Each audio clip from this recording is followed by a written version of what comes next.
Esto es La Entrevista con Raúl Valladares.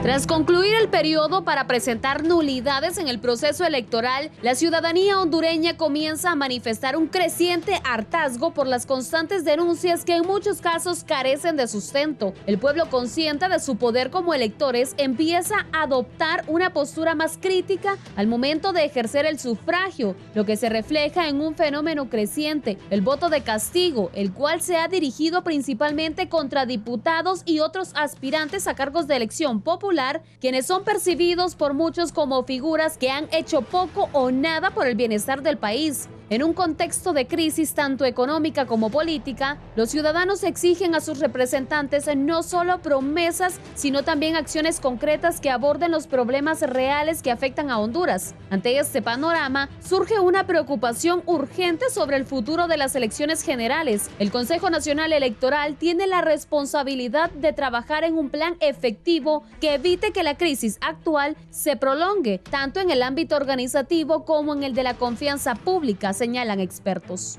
Igualmente, analistas aseguran que es imperativo que la entidad encargada de los comicios implemente medidas que garanticen la transparencia y la legitimidad del proceso, no solo a nivel de los resultados, sino también en el camino que lleva a la elección de los candidatos. En medio de estos desafíos, la Iglesia Católica también ha expresado su preocupación por la integridad del proceso electoral.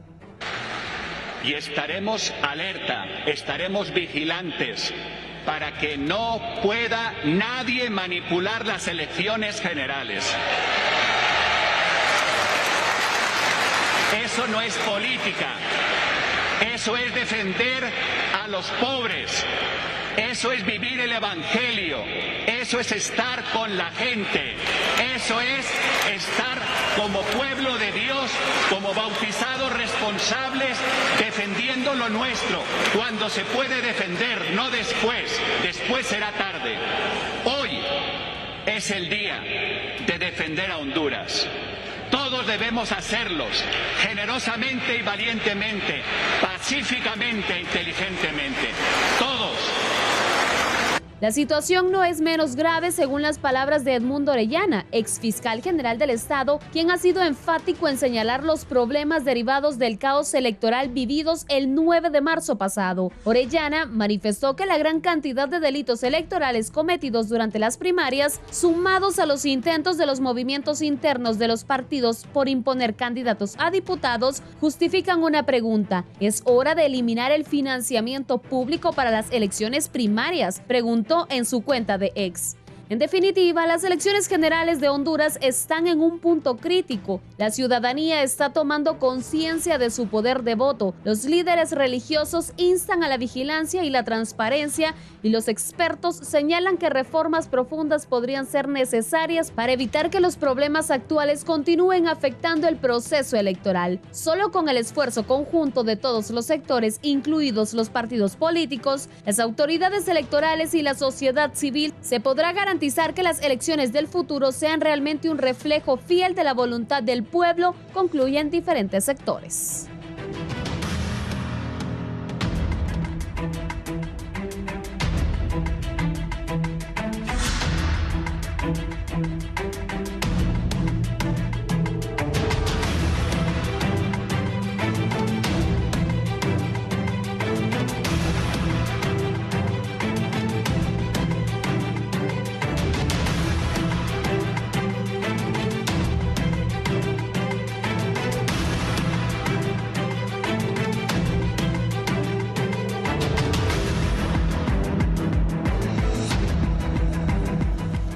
Buenos días, les saludamos hoy lunes, el 17 de marzo. Estamos iniciando una nueva semana que sea buena para todos. Si en algún momento va a salir de su casa, sintonícenos en la 90.1 en Tegucigalpa, 90.9 en la capital industrial de Honduras, San Pedro Sula, 93.5 en La Paz, Comayagua, Cihuatepeque, el corredor central del país, y la 90.3 de la calidad choluteca, como decía, del tremendo Bronco, como decía Diógenes Cruz. Bueno, ya ha pasado bastantes días después de las elecciones. Algunos siguen protestando y no aceptan la derrota. Tengo tres distinguidos invitados diferentes, analistas, para preguntarles qué piensan ellos. Pienso yo, y al escuchar a Cosette, la abogada Cosette López, presidenta del Consejo Nacional Electoral, Ana Paola, y al mismo Marlon Ochoa, que fraude no ha habido. Ahí escuché denuncias de que compraron otra cosa, pero que la gente fue a votar y que le han hecho fraude, no creo. Pero para eso he invitado a distinguidas personalidades para que me den sus opiniones. Voy a saludar primero, aquí está don Héctor Soto, politólogo. Héctor, bienvenido. Hola, don Raúl, un cordial saludo. Buenos días. Gracias por estar acá. Don Héctor Soto, don Diego Aguilar, también analista político. Diego. Mucho gusto. Buenos días a todas y todos. El presidente del Colegio de Abogados de Honduras, don Gustavo Solórzano, conocedor de la realidad nacional. Abogado, bienvenido. Muchísimas gracias, don Raúl, y también saludos a Héctor y a Diego. Y gracias por el espacio para poder compartir este día análisis sobre lo que es el tema político de actualidad en este momento, ya un tema postelectoral, para poder analizar también lo que se nos viene el 30 de noviembre del 2025. Sí, Héctor, ¿qué a días ya de lo que fueron las elecciones, ha visto algunos reclamando que no salen en las diputaciones? ¿Cómo analiza el proceso y la transparencia del mismo? Sí, yo creo que en este momento lo que estamos viendo es un camino hacia un escenario bastante competitivo. Creo que estas elecciones nos están dejando la sensación de que quedamos con tres partidos bastante parejos. La proyección es que los rangos de votación van a estar bastante ajustados. Así que tenemos partidos muy parejos entre ellos, pero muy disparejos a lo interno, y eso es porque nuestro sistema electoral está diseñado así. El sistema de las elecciones primarias está hecho para que los partidos se fortalezcan, y por eso es que estamos viendo que en cada uno de los tres partidos quedaron movimientos o corrientes hegemónicas. En el caso del Partido Libre es el M28 el que queda posicionado. En el caso del Partido Liberal es la corriente de Salvador Narrala, y en el caso del Partido Nacional la corriente de Papi a la Orden. Entonces, el modelo está hecho para que el candidato presidencial vaya acompañado de la mayor cantidad de diputados, y eso es lo que ha generado las profundas sensaciones de inconformidad en muchos partidos, porque particularmente en Libre, muchos candidatos no están quedando, y de hecho no quedan, algunos alegando fraude o no. En todo caso, comparto lo que dice usted, don Raúl. Creo que el fraude en estas elecciones, la sensación es que no fue muy alta. Sí creo que el clientelismo marcó mucho la competencia intrapartidaria a lo interno de Libre. Creo que ahí hubo un desbalance de dineros, y eso también se explica porque muchos de los diputados que buscaron reelegirse en Libre lo hicieron desde el 28 de junio, entonces es claro hacia dónde se movieron los flujos de dinero. Entonces, el clientelismo creo que pesó más que el fraude, pero desbalanceó. Obviamente el dinero en estas campañas juega mucho. Y lo otro, el diseño del sistema electoral, que es un sistema que está creado para favorecer una corriente a lo interno de cada partido. Creo que el escenario nos pinta un escenario bastante polarizante, porque ayer en la Sagastume pasaron tres elementos importantes. Primero, ahí solo estaba el 0.7% de la carga electoral de Tegucigalpa, no era ni el 1%. Pero eso fue un buen termómetro para ver el estado de ánimo que vamos a encontrar en estas próximas elecciones. Ayer lo que estaba en juego era muy poco, y la sensación de polarización era bastante alta, y esto también pone en evidencia las dificultades que se están teniendo en los partidos, porque ayer muchos, particularmente los diputados, veían que esos márgenes sí les servían o no. En conclusión, don Raúl, creo que vamos a un proceso electoral bastante polarizado, donde el gran elector va a ser el voto independiente y los 3 partidos van a ir a la captura de él. Licenciado Diego. Buenos días nuevamente. Comparto con lo que menciona el compañero Héctor sobre, en efecto, fueron las corrientes hegemónicas de cada uno de los 3 partidos quienes entraron en esta competencia, en esta disputa, pero también estas disparidades que pueden existir evidentemente fortalecen a lo interno de los partidos. En ese sentido, creo que en el caso de Libertad y Refundación tuvo un crecimiento cualitativo bastante importante, más del 50% en comparación a las elecciones internas del año 2021. No pasa lo mismo en este sentido con la percepción que se tenía a nivel de medios de comunicación y a nivel de redes sociales en cuanto al Partido Liberal y al Partido Nacional. Si bien es cierto, ha existido una gran cantidad de votos en blanco y en votos en nulo en comparación a elecciones 2017, 2013 y 2021, creo que son condiciones bastante naturales en cuanto a los flujos de información, de propuesta y de perfiles. Yo creo que en ese sentido el TREP y el dispositivo, la instrumentalización de la tecnología en cuanto al biométrico sí ayudó principalmente a mostrar números reales de cuál es la fuerza y la correlación de fuerza que habrá entre los partidos políticos de cara a las elecciones generales. Hay una evidente reducción en cuanto a la percepción de votos en las elecciones primarias 2021, 2017 y 2013, principalmente del bipartidismo, donde se oscilaban cargas electorales cerca del 1.000.000 de votos en el caso del Partido Nacional y rondando los 800.000 votos en el caso del Partido Liberal. En el caso de Libertad y Refundación ha sostenido entre 440.000 votos y en este caso que tendrá un aumento significativo en relación principalmente por la campaña que ha habido de parte de la abogada Moncada, pero también de del fortalecimiento de cada uno de los colectivos y de los territorios en materia de trabajo orgánico. Si bien se vienen unas elecciones bastante polarizadas, comparto perfectamente ese punto, creo que también el trabajo orgánico de cada uno de los partidos demostrará en este lapso de 7 meses que la correlación de fuerza será favorecida principalmente para aquellos que en materia de vida orgánica interna de los partidos pueda verse reflejada de cara a las elecciones generales. Sí, abogado Solórzano, ¿usted qué criterio tiene sobre esa elección? Bueno, en primer lugar, lamentar lo ocurrido el domingo 9 de marzo, porque yo creo que aunque se trate de justificar que fue un pequeño porcentaje, dejó un mal sabor de boca. Y al final, cuando los hondureños invertimos 2.000 millones de lempiras o un poco más de los recursos que son de los impuestos que pagamos todos los hondureños, y al final queda ese sabor de desconfianza dentro de las instituciones, ha sido... Perdón, siempre dije que para un país tan pobre era gastar demasiado dinero en elecciones.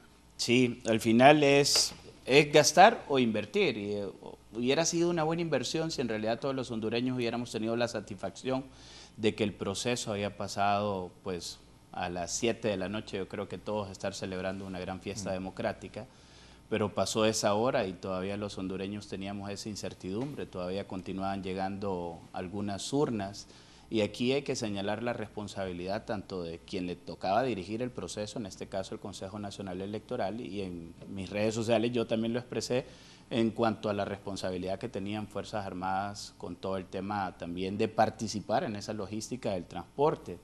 Y ahora, después del proceso electoral, como usted lo señalaba, hay bastantes quejas. Comparto el tema de que al final hemos vivido un proceso electoral en donde quienes llegan a votar, votan también por arrastre con las distintas corrientes. En este caso creo que tal vez donde podía existir un poco más esa combinación de movimientos era en el Partido Libertad y Refundación, debido a que eran distintos movimientos en donde se estaban participando, algunos apoyando a la abogada Moncada y en el caso de Morena Libre que estaba apoyando al abogado Racel Tomé. En cuanto a los demás movimientos en los demás partidos políticos, creo que se vivió lo que ya se esperaba, hubo un arrastre en cuanto al voto de los movimientos de Salvador Nasralla y también en el caso del Partido Nacional. con algunas diferencias tal vez en el caso del Partido Liberal, en donde en algunos departamentos el abogado Jorge Cálix pues termina logrando la mayor cantidad de diputaciones.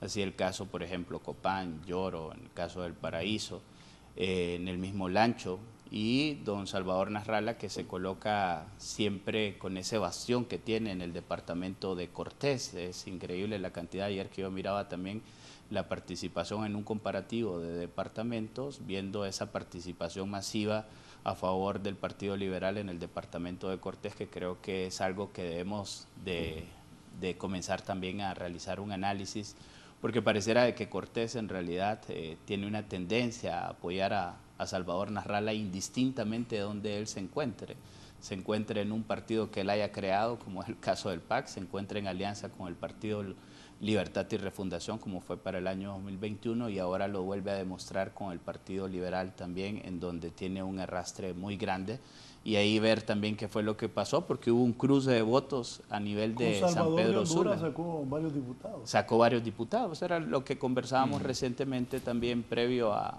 ingresar aquí a la sala, de que al parecer también la integración del próximo Congreso Nacional pues va a estar integrada por estos tres partidos políticos. Veo muy poca la oportunidad que puedan tener los demás partidos políticos que van a participar, pero hay que darles el beneficio de la duda.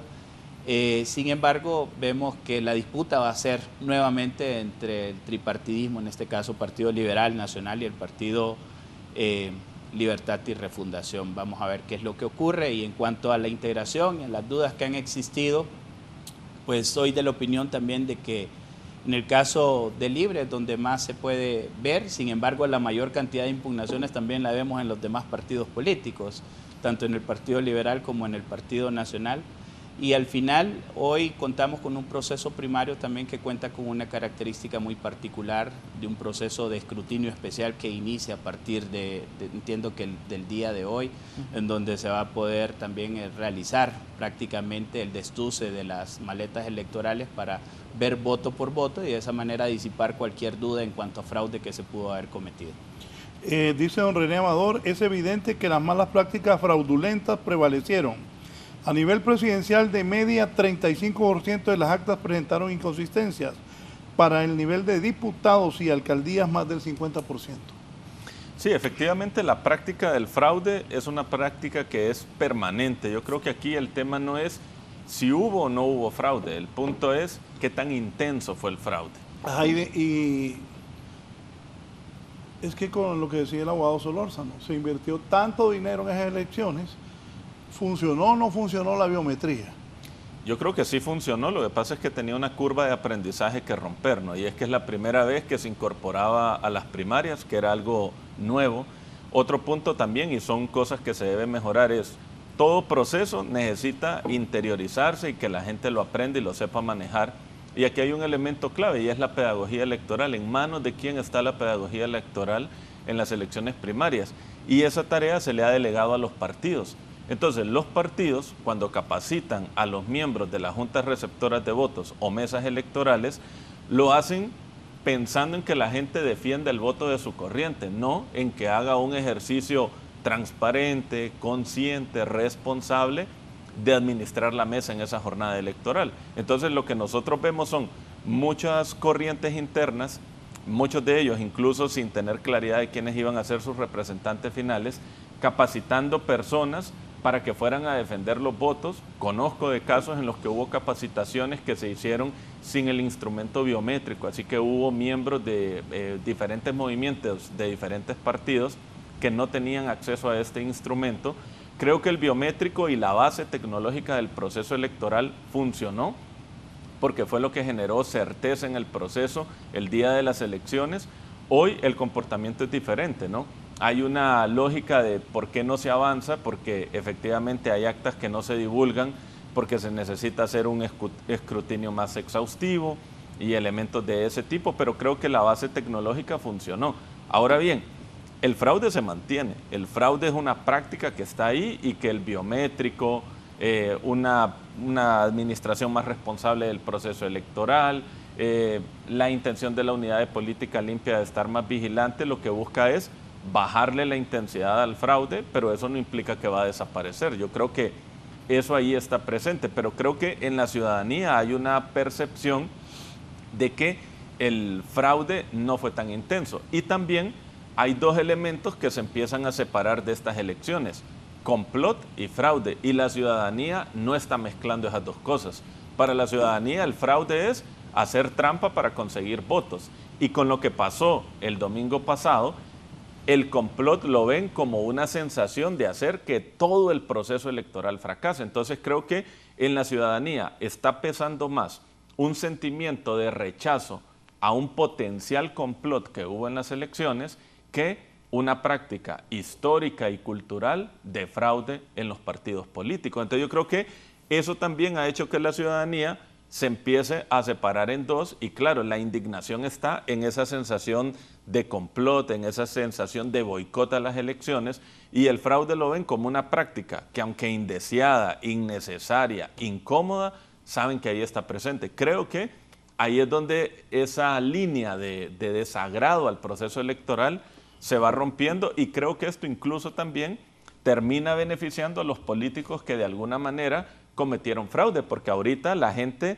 donde tiene la lupa puesta es quién tenía interés en que este proceso electoral fracasara, no tanto en quién tenía interés en inflar urnas. Y ahí creo que es donde este tema del fraude se le ha ido restando peso, pero no implica que eso no sea importante, porque un fraude puede poner o quitar candidatos y obviamente esa no es la idea, pero creo que el tema del complot en cuanto a los elementos negativos se está robando la lupa y el interés de la ciudadanía.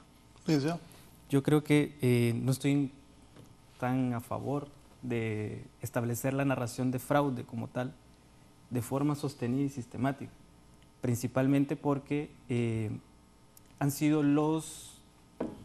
hubieron una cierta cantidad de candidatos que previo a las elecciones internas ya fueron estableciendo en la narración no solamente de sus declaraciones, sino que de redes sociales, de la utilización de estos nuevos medios a través de TikTokers, YouTubers, medios de comunicación, tanto prensa, radio, televisión, el hecho de el fraude como tal.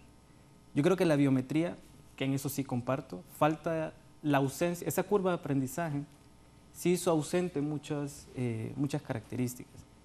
Por ejemplo, se escuchaba ayer a la abogada Cosette López diciendo de que el biométrico, si quedaba encendido, pues tenía una que otra falla. El biométrico, si no se utilizaba en el momento, podía tener cierta X o Y situación. Y yo creo que eso evidentemente ha sido un buen pilotaje. Más del 80% del uso del biométrico respondió de forma positiva para ir dando certidumbre a esa incertidumbre que evidentemente nos hace principalmente percibir que hubo o no hubo fraude. Sobre el instrumento de si se manipuló al votante, si no se manipuló al votante, yo creo que hay que ver la cantidad de impugnaciones que tienen los partidos políticos. En este caso el Partido Nacional, sorprendentemente, es el que tiene más impugnaciones. Posteriormente le sigue el Partido Liberal y posteriormente el Partido Nacional. Creo que la idea de proyecto de partido se vive con mucha más disputa dentro de las alas conservadoras, que es el caso del Partido Nacional, o dentro de estos esquemas también conservadores, pero con más tintes liberales, como el Partido Liberal. Pero no sucede de la misma forma dentro de Libertad y Refundación, y parte precisamente de lo que usted mencionaba, Héctor, sobre la confluencia de corrientes que hubo que apoyaron a la candidata, la abogada Trixie Moncada. Sobre el boicot, más que un error, en efecto, errores de este tipo no son errores casuales. Yo creo que tiene toda una cronología el error, principalmente desde la asignación presupuestaria, la disputa que hubo a lo interno del Palacio Legislativo, donde evidentemente dos fuerzas políticas, de forma con sentido, sin sentido, con lógica, sin lógica, se oponían a la asignación presupuestaria, que posteriormente afectó a la distribución tanto de la contratación de proveedores como también de la realización de las compras que deben hacerse a lo interno del Consejo Nacional Electoral. Esto parece mentira o parece al margen de lo que aconteció, pero definitivamente la asignación presupuestaria tardía sí afectó este componente sobre compras a los proveedores del Consejo Nacional Electoral. También decir que donde sucedió el boicot fue en 2 municipios. O sea, el proceso se llevó a cabalidad en 296 municipios, pero además la característica de estos 296 municipios es que son ausentes, primeramente, de medios de comunicación masiva y segundo, de emisores de opinión a través de redes sociales o a través de la prensa escrita o radial. Yo creo que la concentración de los medios de comunicación, principalmente en San Pedro Sula y en Tegucigalpa, hizo que de estas 300 maletas electorales se viera, evidentemente, es algo que hay que lamentar totalmente, pero creo que el Consejo, a través de sus 3 consejeros, ha logrado solventar. Creo que corresponderá principalmente a las unidades de investigación del Ministerio Público que se presente un informe, de forma detallada y exhaustiva, a detalle cronológico, cuáles fueron las fallas, principalmente para darle certidumbre y blindaje al proceso electoral general de cara a noviembre de 2025, pero también para que los partidos políticos puedan responder de forma positiva en cada una de este tipo de acciones. Cierro diciendo que si bien hubieron intención, no niego que no hubo intención de fraude, eso es cuestión de leer un libro de historia para ver las pasadas elecciones, pero sí creo que eso se derrumba paulatinamente con la participación activa y protagónica de los miembros de cada uno de los partidos que se sostuvieron a lo interno de las mesas, a lo interno de las escuelas y principalmente, a pesar de los pesares, el llamado que hubo de forma permanente a ejercer el sufragio. Creo que esta forma protagónica nos deja buenas elecciones y también buenos llamados de atención a los partidos políticos en no subestimar a los votantes y no subestimar principalmente a cada una de sus militancias. Abogado Solórzano. Que yo no le podría llamar buenas elecciones, fíjense, en eso sí no coincido, porque tampoco comparto la idea de que el uso de la biometría por primera vez haya sido un buen pilotaje o que haya sido una curva de aprendizaje, y usted lo decía, don Raúl, cuando el Estado destina 2.000 millones de lempiras, que a pesar de todas las dificultades que se pudo haber tenido para la asignación de los mismos recursos, uno no puede llegar a un proceso electoral ya el domingo 9 de marzo a improvisar. Eso sí es intolerable, yo creo que es lo que ha rechazado la población hondureña en general. Yo me sumo a ese rechazo y aunque haya sido una cantidad mínima de urnas, la sensación que se vivió es que aquello que era una excepción en tiempos pasados de que urnas se abrían tarde, en esta ocasión fue una generalidad prácticamente, porque hablamos tal vez y nos concentramos mucho de algunas urnas que anduvieron paseando por toda la ciudad de Tegucigalpa, algunas por San Pedro Sula, pero yo lo pude vivir en carne propia desde el Colegio de Abogados de Honduras, como las urnas llegaron a las 7:50 de la mañana, lo cual ocurrió en la mayor cantidad de centros de votación en Tegucigalpa, y cómo la gente también desesperada casi vota el Colegio de Abogados de Honduras con el ánimo de ir a ejercer un derecho constitucional y también reconocido en distintas declaraciones internacionales como es el derecho al sufragio. Empezó la votación hasta las 11 de la mañana y lo más increíble es que las autoridades, en este caso Fuerzas Armadas y 2 efectivos de Fuerzas Armadas, que era las únicas 2 personas que estaban asignadas en un centro de votación con 9.000 votantes. 9.000 votantes, pues tenían una instrucción prácticamente mínima de lo que había que hacer con las urnas una vez que las recepcionaron. Lo más triste después fue ver incluso a los famosos custodios que también tenían una instrucción mínima de qué hacer una vez que recepcionaban. Y posteriormente los miembros de las juntas receptoras de votos, que eran representantes de los movimientos de los partidos políticos, que también tenían prácticamente un conocimiento limitado. Si habían 1 o 2 de los miembros de juntas receptoras de votos que habían recibido la capacitación electoral, creo que era bastante decir. Nos tocó en ese momento incluso tomar una participación activa a las autoridades que estábamos ahí del Colegio de Abogados con el ánimo de contribuir ante un caos que se había generado en un centro de votación. Y ahí tuvimos que ayudar a Fuerzas Armadas, a los custodios, a los miembros de juntas receptoras de votos a organizarse y de esa manera dar inicio a un proceso electoral que ya parecía algo en el momento, yo lo estaba viviendo, yo sentí que era algo aislado, pero en la medida de que ya logramos, digamos, normalizar la situación en el Colegio de Abogados, pude comenzar a ver noticias, pude comenzar a ver, justamente informarme, y comencé a ver de que era algo que se estaba generalizando en la mayor cantidad de centros de votación en Tegucigalpa. Y al final, si bien es cierto, hay algunos que nunca llegaron a las urnas o que llegaron bastante tarde, que era lo que podríamos decir nosotros una cantidad pequeña y que está destinada incluso en una ruta que irónicamente es la ruta más cercana al centro de distribución, en donde estaba el Infop, las colonias como la Kennedy, Las Palmas, que son centros cercanos al Infop y que las urnas deberían de llegar al máximo 5 o 10 minutos, son las que llegaron allá a las 7 de la noche. Luego vemos allá lo que ocurrió también en la Escuela de Medicina, vemos lo que ocurrió en Buenos Aires, y estos dos centros de votación que al final no tuvieron el proceso, no se desarrolló el proceso electoral, como es en la colonia Sagastume, en el Centro de Educación Sagastume, y también en el Cultura Nacional. Yo sí considero de que no hay un tema aquí de justificación, de que no hay un tema de que sea un pilotaje, no se puede considerar como un pilotaje. Las autoridades del CNE tuvieron que llegar con certeza, con seguridad, a implementar un nuevo mecanismo como es la biometría, que en mi opinión es algo favorable al proceso electoral y que viene a rendir justamente o tratar de garantizar confianza.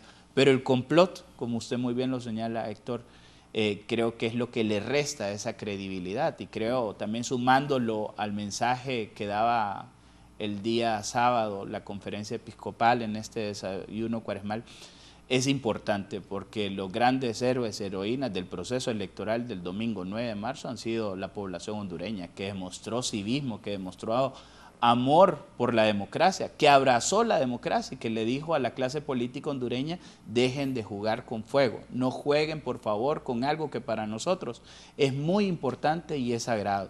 Respeten los procesos electorales, respeten la voluntad popular y dejen por favor de generar ese caos. Eso fue el mensaje que mandó la población hondureña, y ojalá que este mensaje haya sonado tanto dentro de los partidos políticos, porque aquí el complot, incluso yo no dudaría de que haya sido no de un partido político, sino también en alianza o en complot con otros partidos políticos que querían generar un caos el día de las elecciones. ¿Cuál es el impacto de las denuncias infundadas en este proceso electoral y cómo va a afectar la confianza de los hondureños para la elección general?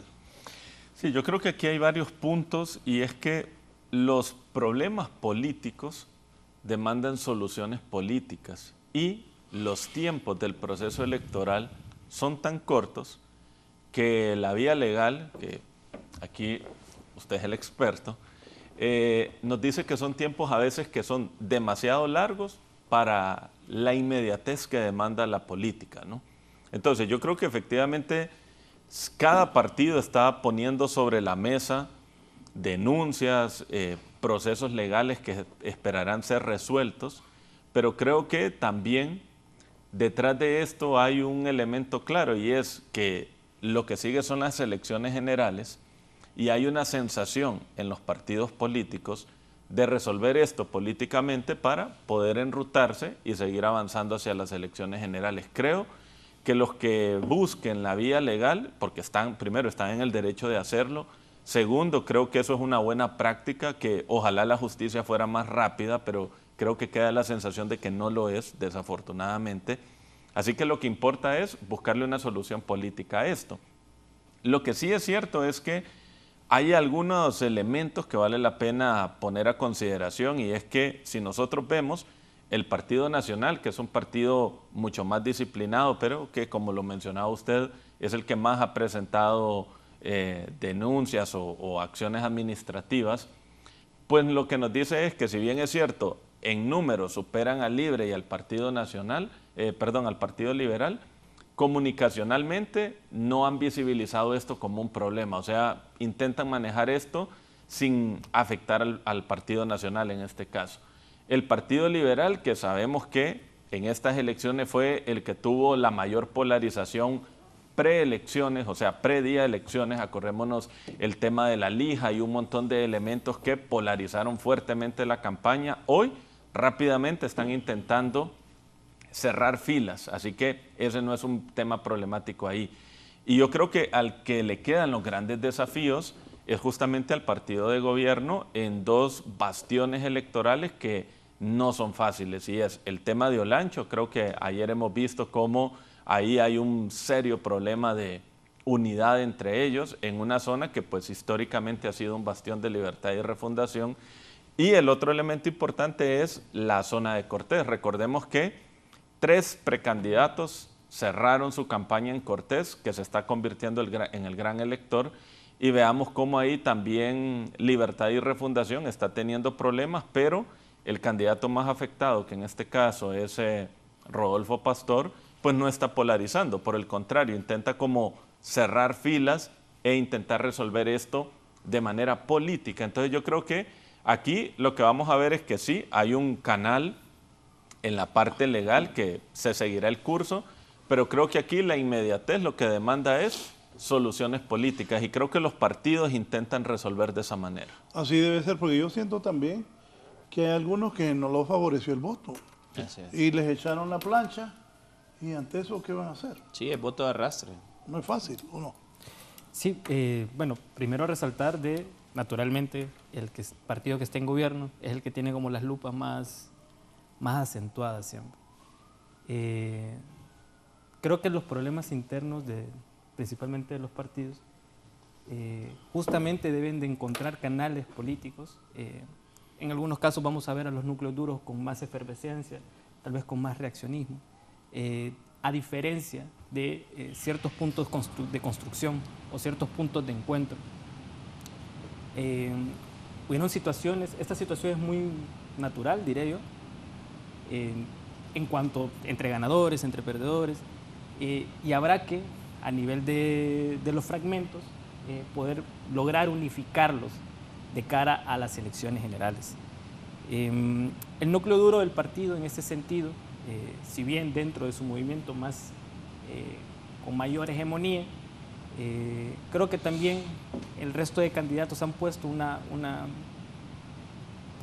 peso importante para buscar estos caminos de unión. Si bien lo que sucede en Cortés, lo que sucede en Olancho responde más a una cuestión... Y en Lloro, ¿no? Y en Lloro responde más a una situación de conformación de sociedad y de economía. Tenemos el caso de Cortés, que es donde se encuentra la T del desarrollo, donde se encuentra la burguesía, es el núcleo duro de la burguesía, contrario al esquema de Olancho, que es donde se encuentran principalmente el esquema de producción monoproductor, el esquema de producción primario exportador, que son dos modelos de acumulación totalmente diferentes.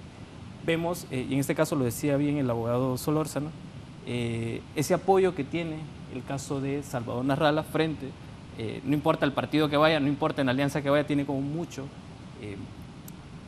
arrastre, mucha popularidad. Pero más allá de la popularidad, yo creo que también responde a los intereses plenos de la burguesía industrial y monoproductora del Valle de Sula.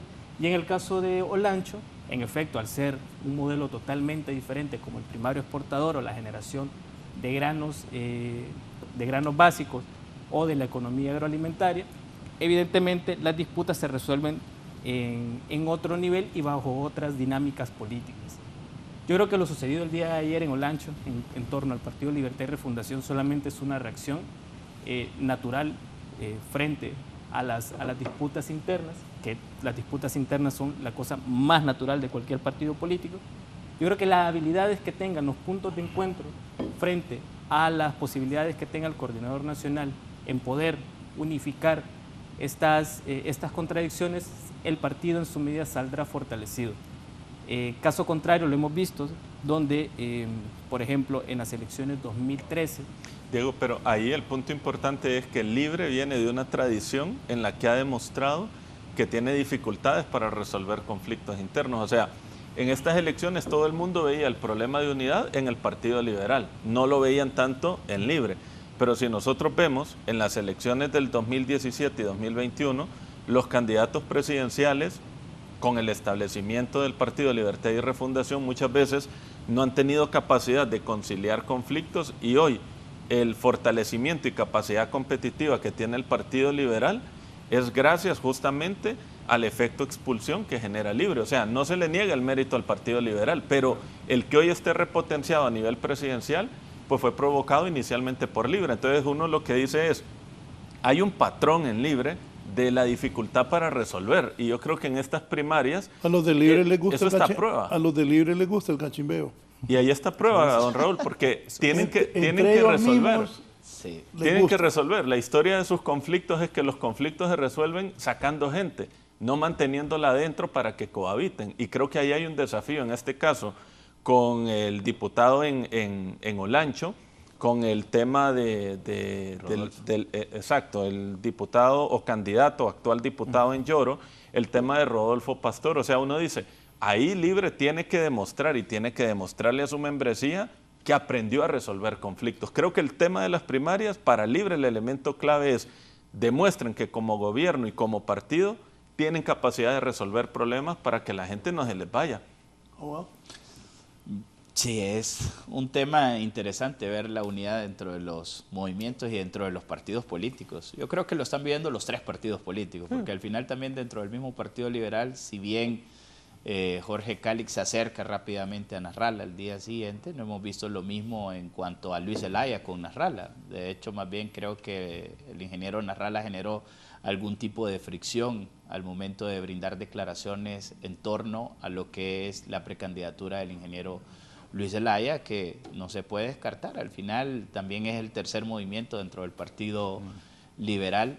Luego, en el caso del Partido Nacional, hay algo interesante. Yo creo que, como ustedes muy bien lo señalaban también, el tema de la mediática ha jugado un papel importante, pero nosotros no hemos visto a doña Ana García acercarse a Nasria Fura o Nasria Fura a doña Ana. Entiendo que todavía están en conversaciones, pero siendo fuerza 1 y la fuerza segunda, no hemos visto todavía de que uno le levante la mano al otro. Y en el caso del partido, públicamente no. Y entiendo de que también tienen algunas diferencias en donde en este momento están esperando lo que venimos conversando desde el inicio del programa, cómo quedan integradas las planillas, cómo se respeta el voto en cuanto a la integración de las planillas, las alcaldías, que es algo que posiblemente también dentro del Partido Liberal pase algún tipo de factura, el haber hecho también un anuncio temprano de una unidad. Entendemos el mensaje, pero al mismo tiempo quedan algunas disputas internas. Lo vemos a lo interno también dentro de la misma estructura partidaria, dentro de las elecciones internas,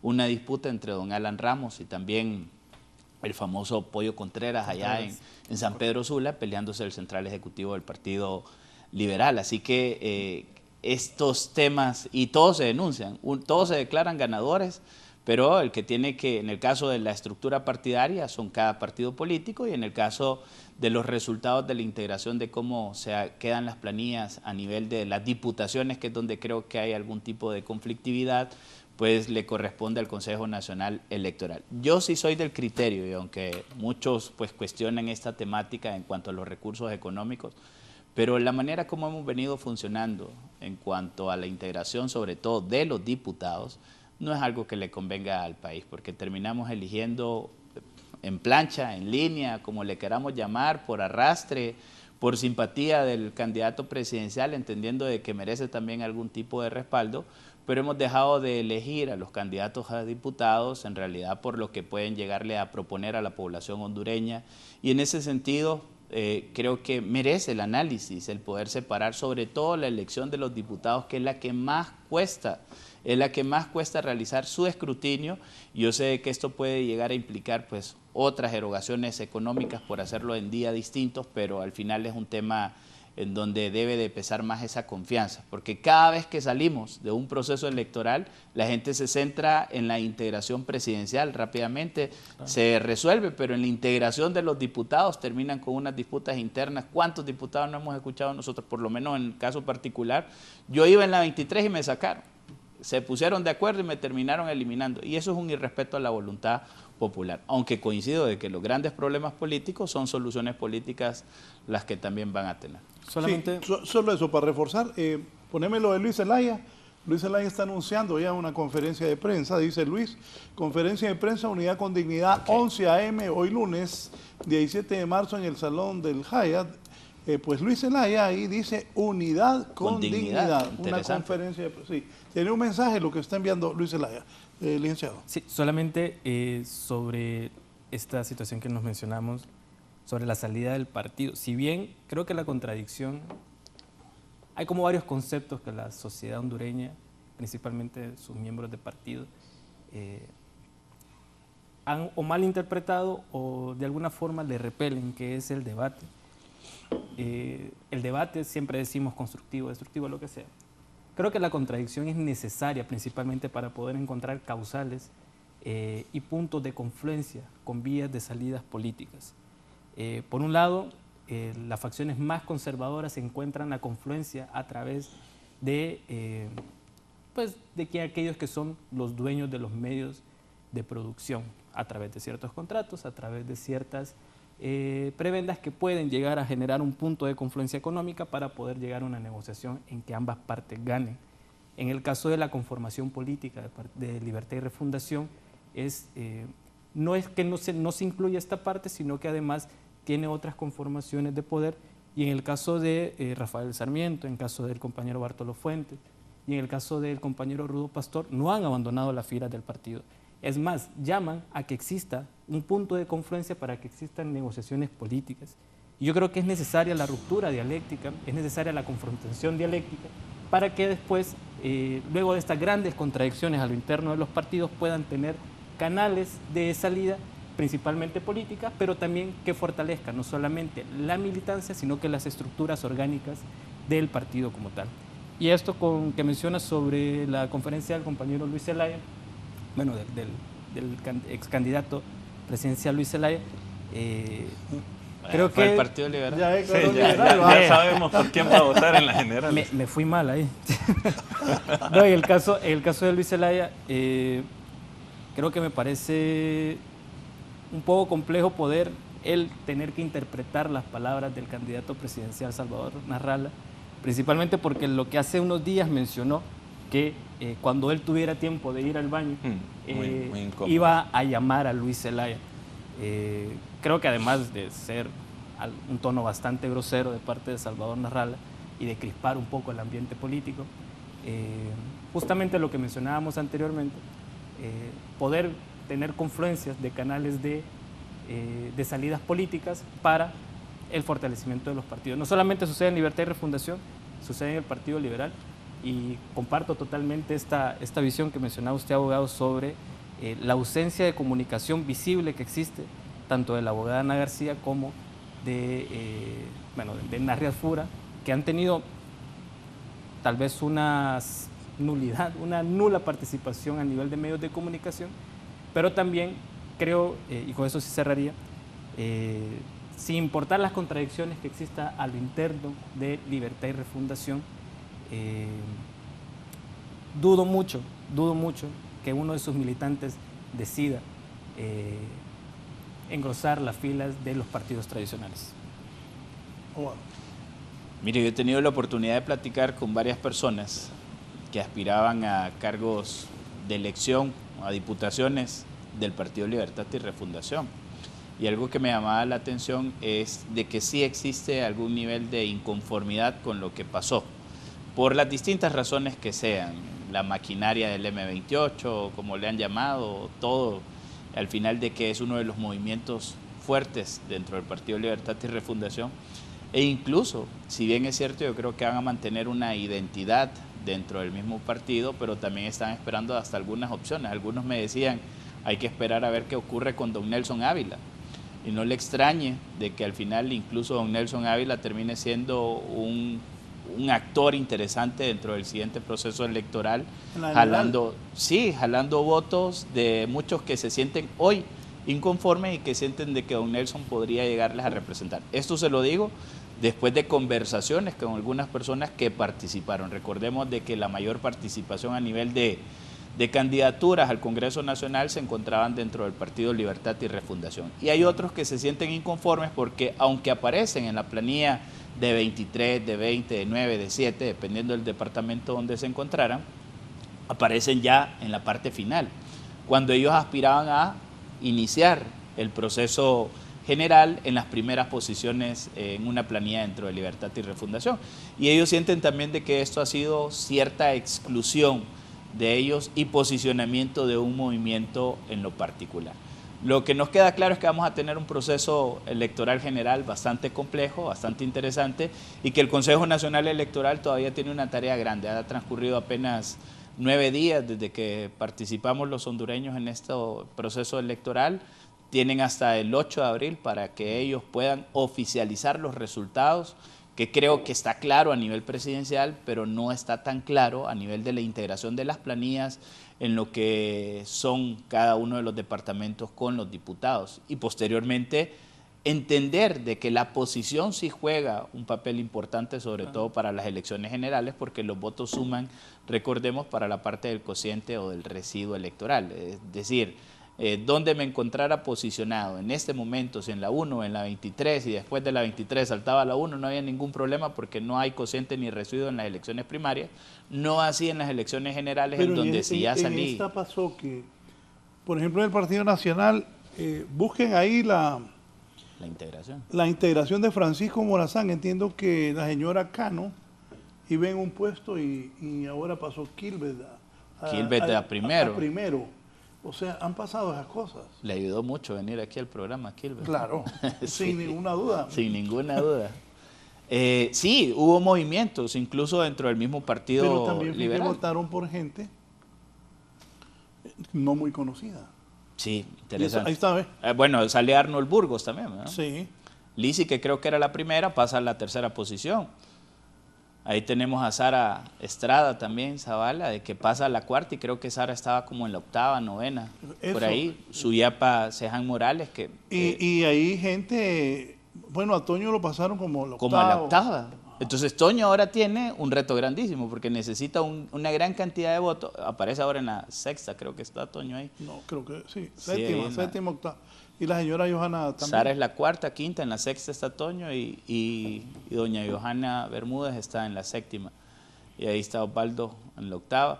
Ellos tienen un reto grande ahora, porque para las generales sí juega el tema en la posición donde uno esté ubicado, por el tema de la integración posterior con el cociente y el residuo electoral. Así que eso para muchos, sobre todo en el caso de Libertad y Refundación, que aspiraban a tener parte de esas primeras posiciones, aunque integren planillas, saben que de una u otra manera esto los está dejando fuera de la integración del próximo Congreso Nacional de la República.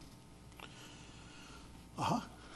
Yo creo que aquí hay algunos elementos que es importante mantener, otros, digamos, yo sí no los compartiría en este momento, como el tema de dividir las elecciones. No creo que eso nos funcione mucho, ya sabemos que eso es muy costoso, pero sí creo que podemos hacer ajustes. Y creo que aquí hay un punto importante, y es que las primarias nos están dejando muy claro que nuestro sistema electoral sigue necesitando reformas.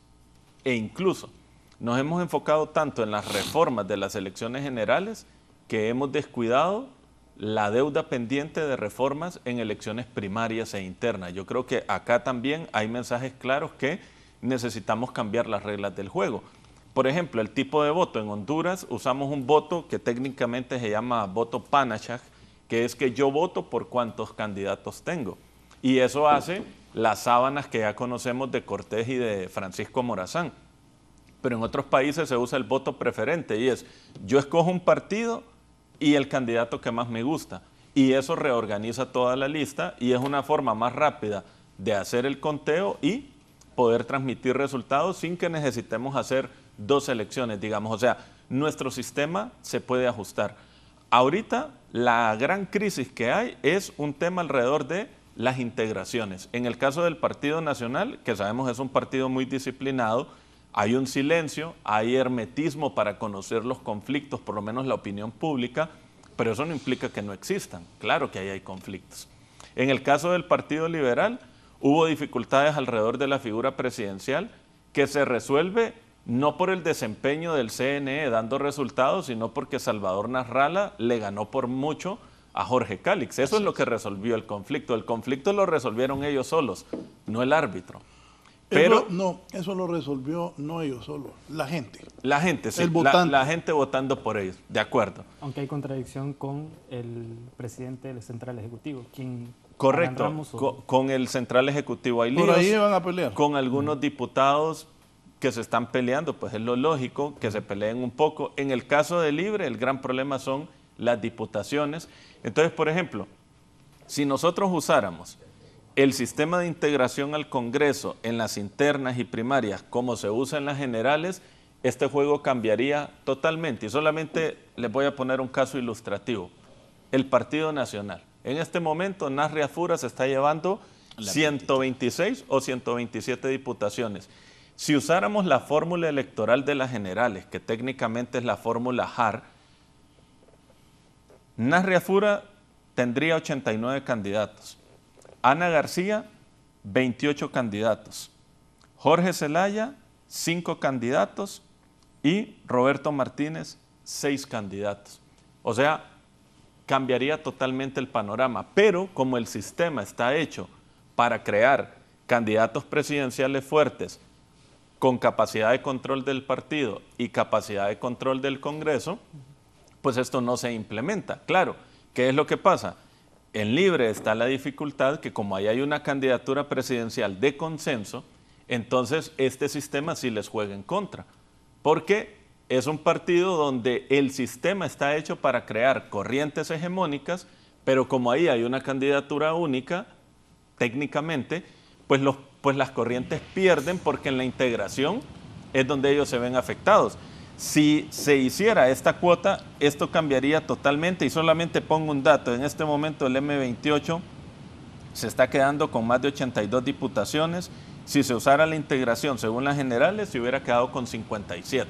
Y luego vendría todo el orden posterior. Entonces yo creo que un mensaje importante para las corrientes internas, particularmente las de Libre, es muevan reformas electorales para cambiar las reglas del juego de las primarias y que haya una integración más justa, porque el punto es algo, Libre tiene dificultades para resolver los conflictos internos. Entonces, ¿qué tienen que hacer?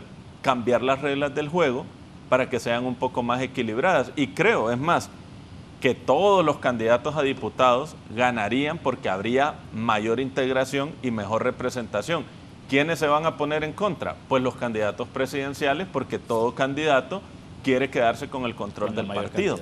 Entonces, ahí es donde está en juego esto. Entonces, yo creo que buena parte de la crisis que estamos viendo en dos de los partidos se resuelven si estos candidatos convertidos en diputados gestionan reformas electorales para disputarse de manera más competitiva y más equilibrada los cargos en las primarias. Es que la elección primaria es muy distante de las reglas del juego de las generales y ahí es donde finalmente se generan estos quiebres. Y hay algo importante, se ganan las elecciones con votos y todo candidato presidencial necesita llegar con la mayor cantidad de voto duro. El sistema, así como está planteado, no integra voto duro en el nivel legislativo, un poco en el presidencial. Creo que ahí hay una tarea importante. Es más, si este Congreso quisiera hacer esas reformas, las puede hacer. Así que no es prudente hacer reformas electorales en año electoral. Pero si los diputados, como ocurrió en el 2021. Y hay antecedentes. Si se quiere resolver las reglas del juego de las primarias, una reforma solo para cambiar la fórmula electoral reajusta totalmente la composición del Congreso. Pero la conclusión aquí es que se requieren reformas para evitar este tipo de problemas. Más allá de que si son fechas distintas o no, no podemos continuar bajo esa misma integración, aunque la clase política, obviamente, como muy bien lo señala Héctor, va a querer de que las mismas reglas continúen porque ellos lo que necesitan es la fuerza de sus movimientos para participar posteriormente. Pero puede llegar a generar esas divisiones que hoy vemos en los partidos políticos.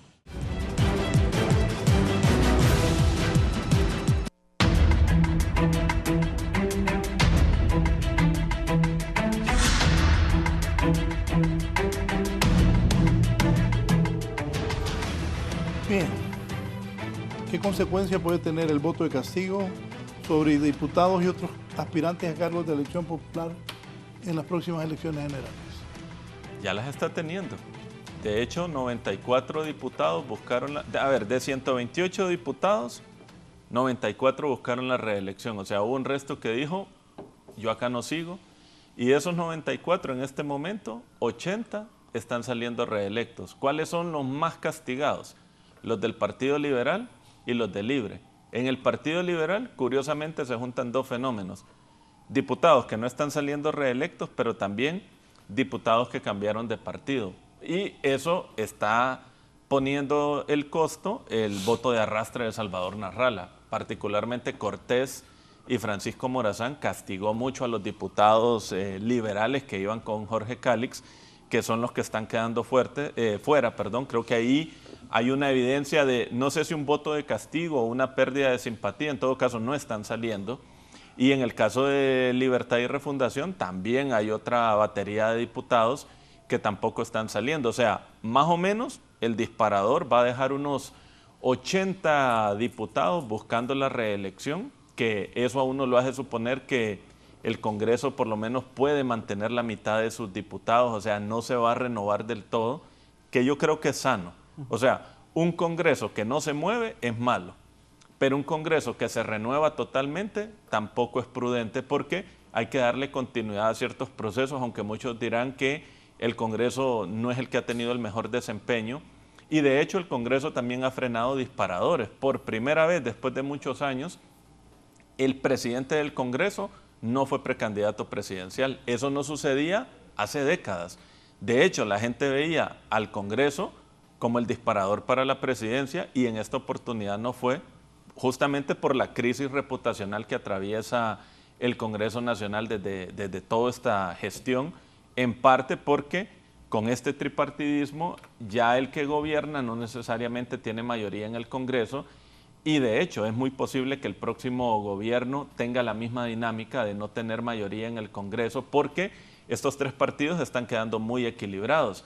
Si estas primarias hubieran sido las generales, los tres partidos hubieran rondado los 40, 42 diputados. O sea, estas elecciones están dejando a los partidos muy parejos a nivel electoral para buscar la presidencia y muy parejos en número de diputados. Entonces yo creo que el voto de castigo se va imponiendo, va acomodando cargas.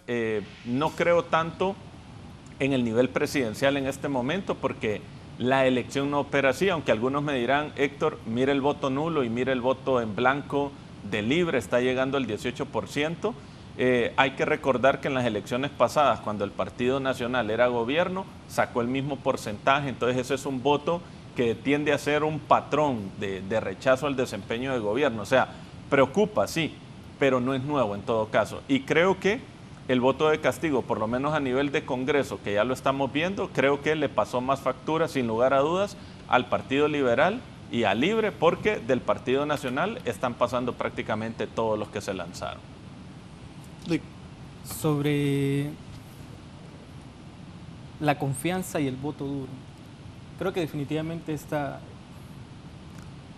forma de saltar de partidos, para unos les ha resultado, para otros definitivamente ha sido pues su talón de Aquiles, su debilidad. Lo vimos en el caso de la ahora exdiputada, la actual diputada Beatriz Valle, que pasó de ser la diputada más votada de Francisco Morazán a quedar fuera de la lista de los 23 diputados de aquí de Francisco Morazán. Y así lo hemos visto en todos los aspirantes que en su momento estuvieron en el Partido Libertad y Refundación, y que posteriormente, por las mismas contradicciones, por voluntad propia, decidieron retirarse de la institución política e integrarse en el Partido Liberal. No vemos, comparto esta visión, no vemos tanto ese flujo en el Partido Nacional. Creo que la línea partidaria jerárquica es bastante estable, bastante hegemónica. Lo que se diga en el Central Ejecutivo es lo que asumirá el candidato con mayor posibilidad y es lo que se trasladará a partir de sus votantes. Esa contradicción más orientada a la, creo yo, poca capacidad crítica de sus votantes, hace que, obviamente de forma muy autómata, se avalanchen las urnas, principalmente por la directriz jerárquica de cada uno de sus miembros de su central ejecutivo. Y en el caso de Libertad y Refundación, vimos que obviamente una demostración de fuerza de parte del movimiento, del voto, del núcleo más duro del partido, que es el movimiento 28 de junio, que evidentemente logró amasar más del 80% de la totalidad de las precandidaturas. Yo creo que esto responde a una visión bastante, en algún momento tal vez catalogada como donde lo viejo no termina de morir en su totalidad. Todavía tenemos ciertas prácticas, todavía siguen sosteniéndose muchas dinámicas producto de la conformación del modelo económico, que es una configuración entre primario exportador, entre burguesía textil o agroexportadora, y al mismo tiempo una población que pues sigue esperando principalmente estos momentos para poder verse beneficiado. Esa parte de lo viejo se sigue sosteniendo, igual se sigue representando a través de algunos candidatos, y al mismo tiempo se está construyendo lo nuevo, pero lo nuevo no termina todavía de definirse y de construirse. Yo creo que hay dos cortes importantes para poder interpretar esta situación. El primero es el golpe de Estado en el año 2009, marca un hito dentro de la historia del país, donde se rompe esa estructura rígida, tradicional, con poco dinamismo, principalmente aglomerado en dos partidos políticos. Y un segundo evento e hito histórico es las elecciones del año 2021, donde no solamente asume la primera mujer presidenta, sino que también asume con una confluencia de alianzas políticas que estaban contra el partido de gobierno. Estas dos configuraciones nos hacen develar más donde lo viejo se sostiene, se arraiga para sostenerse en el transcurso del tiempo, pero también donde lo nuevo empieza a impulsar. Lo vemos, si bien decimos, hay ciertas corrientes hegemónicas, pero a lo interno de esas corrientes hegemónicas también hay una conformación de perfiles entre jóvenes, entre profesionales con mucha experiencia, entre militancia de base con mucho abolengo, con mucho arraigo, y es una conformación que yo creo que puede darle dinamismo, porque si en este momento, justo como lo decía Héctor, se hacen reformas sosteniendo lo viejo, creo que solamente sería aceitar nuevamente el modelo de la maquinaria electoral para que no haya ninguna transformación visible o material en el transcurso del tiempo. Sí, antes de darle la palabra al abogado Solórzano. Buenos días, saludo a los panelistas y al amigo presidente del Colegio de Abogados, Gustavo Solórzano. Dice, entiendo que es abogado, Walter Martínez. Choluteca. Los diputados son los manipuladores de las credenciales y las actas, las cuales a través de los miembros de la Junta Receptora de Votos, mesas electorales, porque son los diputados quienes financian y coordinan las internas de cada departamento. Deberían ser electos antes el alcalde y presidente, aplicar el cociente en las internas para que integren las planillas en las generales de todos los movimientos de cada partido político, y los candidatos a alcaldes serían propuestos por los presidenciales para celebrar las internas de presidente y alcalde, ya que la papeleta es un solo voto directo para ambos cargos. Y se acaba la corrupción del tráfico de credenciales, la corrupción promueve desde ese Congreso, esa es la pequeña enmienda. El problema es la ley electoral y su reglamento, es la ley quien regula el comportamiento del ciudadano en la sociedad. Reformas de ley es la que cambiarán los actos de fraude y corrupción del país. Y por aquí el licenciado René me decía, de datos de Tecnimer, alrededor de 6 de cada 10 que estuvieron en la Junta Receptora de Votos no recibieron la capacitación totalmente, de ahí el mal manejo, la falta de dinámica y la tardanza en gestionar la elección. No obviarlo fuerte, hasta groseros reclamos del Pollo Contreras pregonando su triunfo en el Central Ejecutivo. Bueno, hay varios temas ahí a ser objeto de debate. El tema incluso de la propuesta que yo mencionaba el día y que lo menciono ahora en el programa de separar elecciones, y que veo, por ejemplo, ahí a Walter también que piensa igual, escuchar a Héctor decir, no creo que sea un tema de cambiar la fecha de elecciones, sino la manera como se eligen. Al final son temas que deben formar parte de ese debate que deben de tener los políticos, los partidos políticos, y tratar de generar al final una integración de un Congreso que sea lo suficientemente representativo. Hay otros que hablan también ya de cambiar a lo que es la elección por distritos y no por departamentos, y efectivamente al final se concentra todo en ya 10 años, y todo se termina concentrando en Tegucigalpa, San Pedro Sula, como los representantes más grandes que se tienen. En cuanto al voto de castigo que usted mencionaba, yo soy de la opinión que aquí ya cambia totalmente la estrategia. Aquí ya la gente ya ni se va a acordar de quién salió primero, quién salió segundo, quién salió tercero. Y lo podemos ver en relación también con lo que son las elecciones del año 2021, en donde incluso el Partido Libertad y Refundación fue el partido menos votado y termina alcanzando la presidencia de la República a través de una estrategia de alianza con Salvador Nasralla. Aquí ya los partidos políticos comienzan a pensar en cuáles son las estrategias para el 30 de noviembre, más allá de la posición que han salido, y creo que al final parte de la estrategia del Libre en este momento es venir y colocarse, hemos crecido en el electorado nuestro. Eso es una parte de la estrategia que se tiene para tratar de lograr la victoria el 30 de noviembre. Libre la tiene compleja, porque al final los partidos, cuando uno está en el poder, pues también tienen un desgaste. Y Libre ahora tiene que luchar con lo que hizo perder al Partido Nacional. ¿Qué lo hizo perder? Un sentimiento. Al final ese sentimiento de tenerlos que sacar, que creo que la misma estrategia que utilizó Libre para sacar al Partido Nacional, la está utilizando ahora el Partido Nacional para sacar a Libre, y tiene que tratar de generar ese sentimiento de no rechazo. Y al final la misma población hondureña va a terminar dándole valor a su voto. Esta es una opinión muy personal, en donde van a terminar votando o porque el Partido Libertad y Refundación se mantenga en el poder, o le terminarán dando su voto para sacar al Partido Libertad y Refundación. Y vamos a ver una de esas tres fuerzas políticas que hoy están sumamente parejas decaer para el proceso general.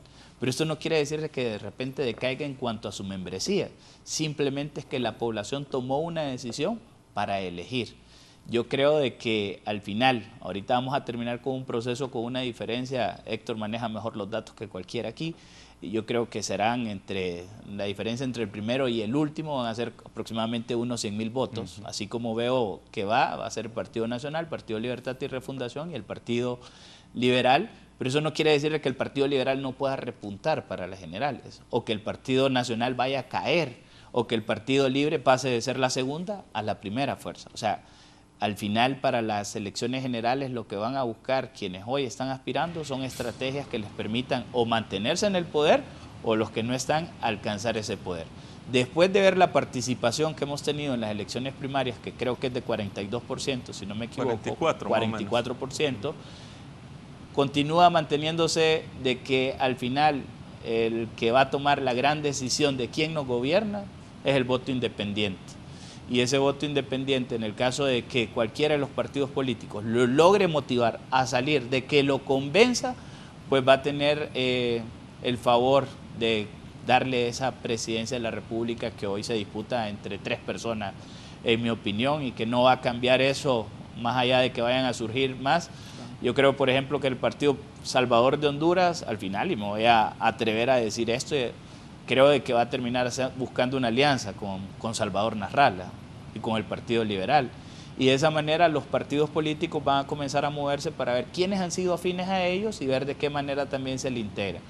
Así que vamos a tener muchas alianzas entre los partidos pequeños con estos 3 partidos grandes. Lo mismo va a ser Libre, lo mismo va a ser el Partido Nacional, va a tratar de conquistar para generar esa confluencia al final de decir, miren, me presento y tengo aliados que me respaldan también. Así que pasamos a una etapa de estrategias, y parte de esa estrategia que van a buscar los que hoy no son poder es de que se castigue al que está en el poder. ¿Cuáles son las medidas más urgentes que deben tomar las autoridades del Consejo Nacional Electoral para que no pase lo del día de las elecciones? Me dijo a mí un coronel, mire, don Raúl, a mí me entregaron las maletas a las 10:30 de la mañana. Tuve que montar mis hombres en unos rapiditos, y cuando mirábamos el listado había que bajarlas todas porque el listado estaba malo. Un coronel me dijo eso.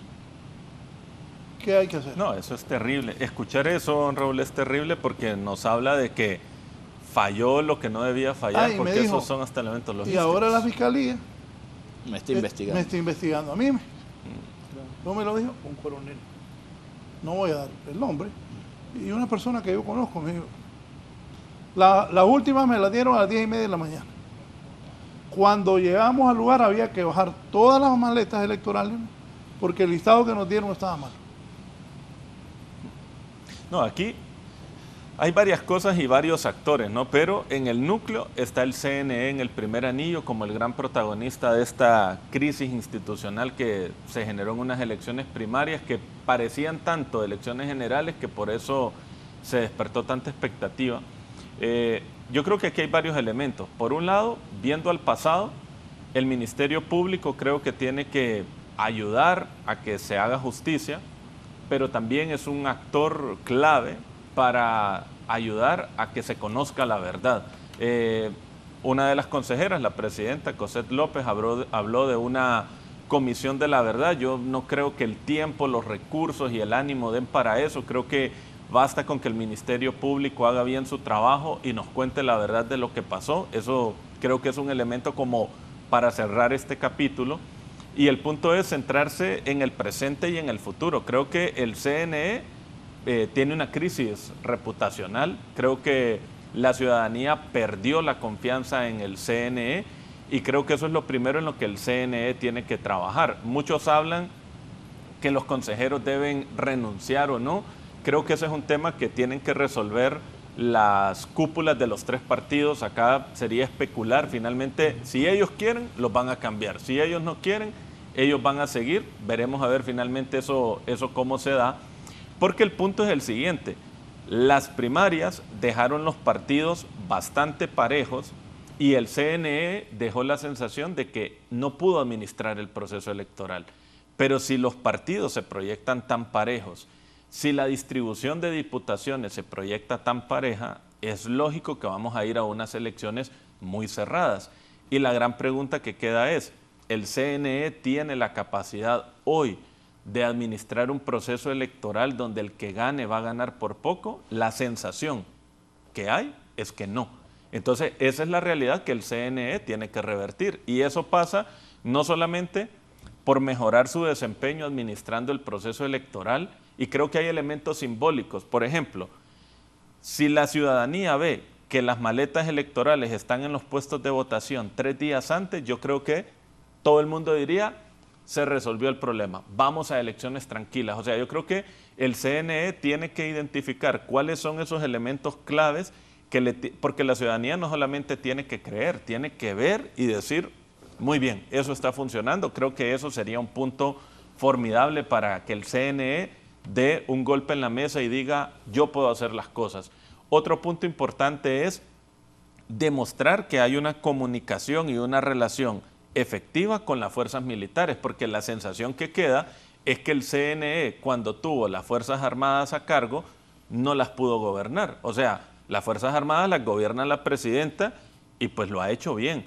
Pero el CNE, cuando le toca, no lo pudo hacer de la misma manera. Entonces también el CNE tiene que demostrar que tiene capacidad de administrar eso. Otro punto que también es importante es que el proceso electoral se va a ir polarizando. Acá va a venir un golpeteo muy fuerte y lo que pasó ayer en la Sagastume es bueno porque ya nos deja ver a futuro cuál es el estado de ánimo que se vienen para estas elecciones. Polarización, confrontación, noticias falsas, una presencia invasiva de los políticos en campaña, una disputa. Ayer lo que se veía es que cada voto cuenta, porque ayer se lo peleaban de manera bastante aguerrida. Entonces, hoy estamos hablando del CNE, pero esto también nos pone, bueno, ¿y qué va a pasar con la unidad de política limpia y los problemas de financiamiento que muy seguramente se van a venir a futuro? ¿Qué va a pasar con el Tribunal de Justicia Electoral y los reparos o procesos que muy seguramente van a correr por ahí? ¿Qué va a pasar con el Registro Nacional de las Personas actualizando el censo? Y sabemos que ahorita en el país hay una fuerte retorno de hondureños. ¿Esos hondureños van a poder votar o no? O sea, yo creo que ahorita en las internas la tarea le cayó de manera muy fuerte al CNE, pero en las generales van a poner a prueba a estos 5 actores: CNE, Fuerzas Militares o Fuerzas Armadas, Tribunal de Justicia Electoral, Unidad de Política Limpia, Registro Nacional de las Personas. O sea, más bien acá lo que se necesita es ver la capacidad de un mando unificado de esas 5 instituciones, ver a las 5 juntas. Aquí es increíble Honduras. No es broma, iba a decir, no es paja. Hoy en la mañana, los comisionados de Política Limpia están mandando a buscar a los que buscaron cargos de elección popular. Allá están en Danlí, en Santa Rosa de 90 Copán. personas como que habían enviado, porque nadie está declarando lo que gastó ni nada. Están en Santa Rosa de Copán y están en el oriente del país. Esto se lo digo porque hemos colaborado con ellos, tenemos un convenio con ellos. Y obviamente pues parte de eso es ayudarles en los espacios. Y tenemos conocimiento de que lo que hicieron ellos, en lugar de que fueran los quienes aspiraron a la institucionalidad tuvo que salir a buscar. Es que eso a no puede ser. A eso me refiero. En un país serio, alguien que aspira a un cargo de elección popular, hay que irlos a buscar. mandaron unos cobras. Pues. Por favor. Y no hay disuasivos, quiere decir, porque al final la ley tiene la potestad de sancionarlos, pero Oye, no están... Por eso los mandan a buscar. No, porque no le tienen miedo, mucho menos respeto, consideración a la unidad de política limpia. Y no es culpa de quienes los manejan. Sí, recientemente la ley procesal electoral hasta hace muy poco la aprobaron. O sea, es una unidad, la de justicia electoral, perdón, que es la de justicia. Hasta muchos están haciendo con eso de salir a buscarlos. Bastante están haciendo. Yo creo que ahí hay que agradecer que los 3 representantes de estos 3 partidos están dando más de lo que la institución les permite. Por eso uno dice, sería bueno para las generales no ver a estos 5 actores por separado. El Big Brother es el CNE, pero sería bueno crear una gran mesa de gestión electoral donde estos 5 actores estén integrados. Fuerzas militares, Fuerzas Armadas, CNE, Unidad de Política Limpia, Tribunal de Justicia Electoral y Registro Nacional de las Personas, para mandarle un mensaje al país de que efectivamente estamos coordinados. Yo creo que eso daría una confianza muy importante a la opinión pública. Yo sí quisiera hacer un comentario sobre esto que salió la semana pasada, que fue el decreto en donde Fuerzas Armadas pasan a la disposición del CNE. Pero en mi opinión muy personal, esto no tuvo que haber salido la semana pasada, tuvo que haber salido desde que se puso al mando las Fuerzas Armadas, al CNE, que fue el 8 de febrero. Desde esa fecha tuvo que haber salido. Y lamentablemente incluso el acuerdo ejecutivo sale con una disposición que está en la ley electoral, pero la ley electoral no puede estar en superioridad a la Constitución, de que la custodia, transporte y vigilancia le corresponde al Consejo Nacional Electoral. Me parece que esa fue una intromisión del Poder Ejecutivo, lo cual no tuvo que ser, porque es generar una confrontación entre 2 instituciones que necesitan trabajar en recuperar confianza, que son Fuerzas Armadas y Consejo Nacional Electoral. Y colocarlas más bien en una situación en donde están o parece de que se ven divididas y en donde incluso sale Fuerzas Armadas, todos los comandantes dando una declaración responsabilizando a la presidenta del CNE, eso me pareció también inapropiado. Y ojalá que eso no se presente nuevamente para las elecciones del 30 de noviembre, en donde a partir del 30 de octubre van a tener que pasar a disposición o al mando de lo que son el Consejo Nacional Electoral. Nos está saliendo cara esta experiencia. Sí. Algo que no tuvimos que haber tenido ninguna curva de aprendizaje, yo insisto, porque si por algo, y me ha tocado trabajar con muchas personas de Fuerzas Armadas y que yo les he admirado y respetado, es porque donde ponen un pie saben de que van a poner el segundo y tienen certeza de lo que hacen, no andan improvisando, son personas muy planificadas. Y también el CNE, a pesar de todas las dificultades que ha tenido en el pasado en cuanto a su integración, ha sacado los procesos electorales de buena manera. Nunca habíamos visto esto de que al final lo que ha sido excepcional de ver que abren tarde algunos centros de votación, aunque en la mayor parte del país estamos de acuerdo de que hubo un proceso normal y lo he podido constatar hablando con algunas personas al interior, pero la percepción Tegucigalpa y San Pedro es que el proceso falló y que nos quedaron en deuda. Sí, en respuesta, creo que las declaraciones oportunas son necesarias y ahí sí creo que la consejera presidente carga mucha responsabilidad, no necesariamente porque ostenta el cargo en representación del Partido Nacional, sino que quien termina dando las declaraciones explicando el motivo, razones y circunstancias es el consejero Marlon Ochoa. Muy similar a la actitud que tomó la abogada Moncada en el año 2021, cuando la también actual consejera Ana Paola Hall no demostraba o no hacía los flujos de información a la sociedad. Frente a esa grieta, la abogada Moncada sale al paso, principalmente para poder asumir las responsabilidades que le compete a una presidenta consejera. Creo que en ese sentido la actitud del consejero Marlon Ochoa, pues más allá de ser de admirar, creo que también tiene mucho ímpetu en poder dar a detalle cuáles fueron las razones, desde el nombre de las empresas, desde las razones a nivel logístico, a nivel de transporte, por el cual fallaron estas elecciones internas. La estrategia o las estrategias, retomando nuevamente el punto anterior, yo creo que recaen también en cuál es el plan político que tienen cada una de las instituciones partidarias. Creo que de forma muy abierta podemos coincidir de que solamente Libertad y Refundación tiene un plan que es aislado a lo que conocemos dentro del modelo liberal o dentro de los esquemas del bipartidismo en Honduras. Creo que no tiene ningún problema en este caso Libertad y Refundación en proponer la refundación como un modelo que quiera alcanzar el socialismo para sus niveles estructurales y de sociedad. Yo creo que eso también se ha evidenciado no solamente por la narrativa de la campaña, a través de que la recuperación de lo público, porque es de interés común, sea el impacto puntual sobre la redistribución de la riqueza, generando mayores condiciones de bienestar en la población. Frente a esta narración, creo que inmediatamente, previo a que la presidenta consejera Cosette López respondiera ante el bien boicot, bien error, bien inconsistencia, ya habían algunos candidatos manifestando, primero, que había fraude, segundo, que era responsabilidad de la abogada Moncada porque ostenta el puesto de ministra de Defensa, tercero, pidiendo la renuncia del consejero Marlon Ochoa y cuarto, responsabilizando al coordinador general Manuel Zelaya. Esto no solamente lo hicieron candidatos, sino que además se replicó en redes sociales, se replicó en medios de comunicación masiva y al final hubo uno de los candidatos que mencionaba de que esta acción era para quitarle 1 millón de votos. Esta falacia argumentativa que tienen o que tuvieron algunos candidatos creo que también recae en la responsabilidad mediática en querer vincular, nombrándole Plan Venezuela, a una circunstancia interna dentro de las responsabilidades del Consejo Nacional Electoral.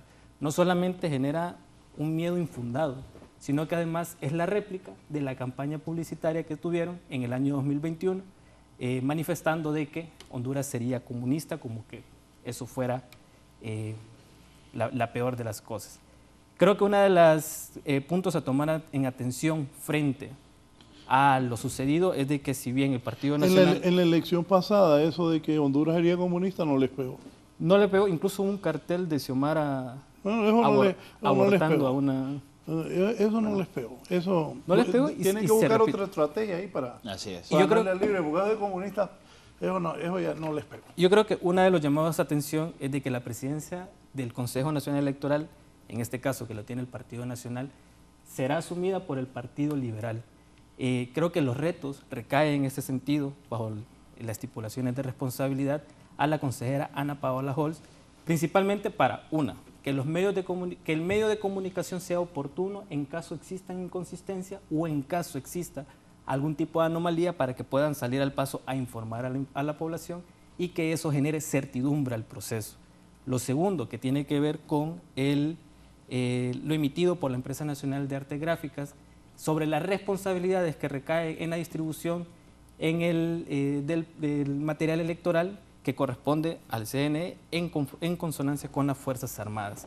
Y lo tercero ¿Corresponde a Fuerzas Armadas? ¿Corresponde a Fuerzas Armadas? Sí, eso no lo podemos quitar. O sea, el no tema de la ley electoral está en que quien hace la parte logística posterior es CNE, pero a quien le tiene la responsabilidad constitucional es Fuerzas Armadas. Y debe de existir una articulación precisa, minuciosa, entre quien ostenta la presidencia en conjunto con los consejeros, para no desvincular la responsabilidad, con el general de las Fuerzas Armadas.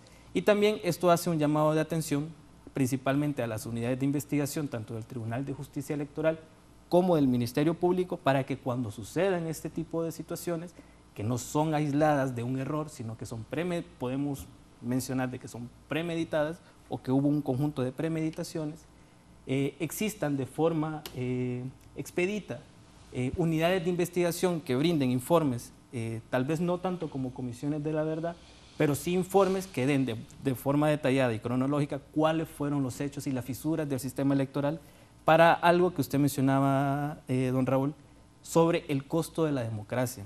Si bien es cierto, 2.000 millones de lempiras es bastante costoso para una población que apenas asciende a los 10 millones, aquí lo mencionaba inclusive el compañero Gilberto Ríos, la antidemocracia es mucho más cara una vez ya no hay mucho que hacer. Y eso fue el resultado precisamente de los 12 años, 7 meses, donde la deuda ascendió a más de 17.000 millones de lempiras.